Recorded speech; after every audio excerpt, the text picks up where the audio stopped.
ئەگەر ئینسان پێی خلسکە، ئەی ئەگەر ئینسان وەکو خوای تەعالا دروستی کردووە، ئینسان قابلە بە هەڵەکردن.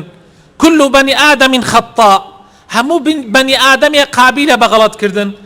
ألو كاتا خواي تعالى استغفاركي دا ناوى، داواي لبردن كردنكي دا ناوى أورز قارت أكا. أجر هلطيش هبي، أجر إيمان لسر جناحو لسر تاوانو لسر ظلم استنبر دوام بين بيش أوي عذابي خواي جورة بي تؤتو ببكي تو استغفار بكي خواي جورة عذابك لسر لا أبا. بسر هاتي پیغمبر یونس باشترین نمونه. پیغمبر یونس دعوتی قومکی اکرد، قومکی هر سرکش بون، هر لار بون، حتی پیغمبر یونس بیزار بو لیان. او بو سری خوی هلگرد و درچو لنایوان خوای تعالی سزای نزیک کردوا.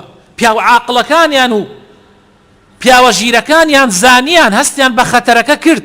بوی داوایان لقومکیان کرد و تیان قومکمان با فریای خومان بکوین.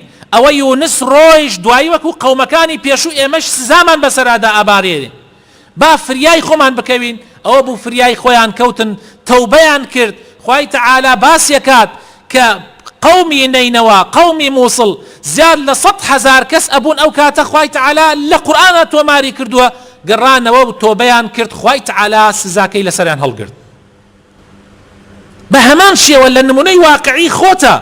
ئێستا تۆ کوڕەکەت لە ماڵە تەلەبێ، لە مەکتەبە تەمەڵە، لە دەرسێک لە دەرسەکانەیە لە چەند دەرسێکە کەوتووە، شەهادەکەت بۆ دێنەوە سەیرەکەیت، لەگەڵەوەی ئەو هەموو مەسروف و ماندووبوونە و عەزیەت خواردنەی تۆ سەیرەکەی مناڵەکەت کەوتووە، زۆر تووڕە ئەبی، بڕیارە دەی عقوبەی بدەی. کاتێک مناڵەکەت تۆ ئەبینێ زۆر تووڕە بوویتە گیانی، ئەم مناڵە هەستەکە کەچی غەڵەتێکی کردووە، هەستەکە کەچی کەم تەرخەمیەکی کردووە، بۆیە یەکسەر بەدەم چایەوە بە هەموو گیانەوە دیارە. بۆیە بڕیار ئەدا ئەڵێ ئەو پارەشە کە کۆم کردوتۆ لە دەخیلەکەمە ئەڕۆم ئەیدەم بە مامۆسایەک تا زیاتر فێرم کەوە بۆ ئەوەی لەو دەرزانەی کەوتمە هەڵسمەوە. کاتێک تۆ ئەبینی ئەم عەزمە لە کوڕەکەتە ئەبینی، کاتێک ئەبینی ئەو چۆن گۆڕا، چۆن بیری کردەوە بێتە خۆیە، ئیتر بەڕاستی تۆیش ئەو سزا و عقوبەی کە بڕیار دابیدەی نایدەی. چاوەڕوان ئەەکەی بزانم بەڕاستی ئەو خۆی چاکەکە. بە هەمان شێوە نمونەی بەرزی بۆ خوای پەروەردگارە. خوای تەعالا کە ببینێ خەڵکی ئەگەڕێنەوە بۆ لای، خەڵکی تەوبە ئەکەن، خەڵکی ئیستیغفار ئەکەن، بە تەئکید خوای تەعالا لێیان ئەبورێ. ئیستیغفارکردن برا بەڕێزەکانم واتە داوای پۆشینی تاوانەکان، داوای لێبوردن زۆر مهمە. تەسەور بکەن هیچ ذکرێ لە قورئانە ئەوەنەی ئەو ئیستیغفارە و تەسبیحە کە زۆر جار لەگەڵ تەسبیحە خوای گەورە باسیەکە، لەگەڵ سوبحان اللهە، لەگەڵ تەسبیحاتە، هیچ ذکرێ ئەوەنەی ئەستەغفیر الله باس نەکراوە لە قورئانە.